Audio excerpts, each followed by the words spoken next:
Hi പ്രിയമുള്ള സുഹൃത്തുക്കളെ, ഓരോ വർഷവും ഓരോ സീസണിൽ അഭയാർത്ഥികളെ സൃഷ്ടിക്കുക, പിന്നീട് ആ അഭയാർത്ഥികളുടെ പേരിൽ അവരുടെ ഫോട്ടോസ് കാണിച്ച് വീഡിയോസ് കാണിച്ച് നമ്മൾ ചില സഹായത്തിന്റെ ചാരിറ്റിയുടെ ഒക്കെ വീഡിയോസ് കാണാറില്ലേ.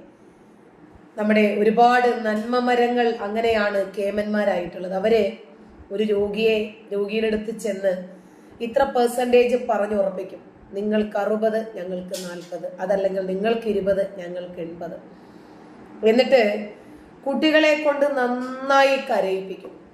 അതുപോലെ സ്ത്രീകളുടെ കരച്ചിലിനായിരിക്കും കുറച്ചും കൂടി സമൂഹത്തില് സെന്റിമെന്റ്സ് കിട്ടുന്നതെന്ന് തോന്നുന്നു. എന്തായിരുന്നാലും വളരെ നന്നായി കരയിക്കും. എന്നിട്ട് ആ വീഡിയോ ദൃശ്യം, കുട്ടികളെ ആണെങ്കിലും അതേ കുട്ടികളെ കൊണ്ട് നന്നായി കരയിച്ച് അത് വീഡിയോ പകർത്തി അത്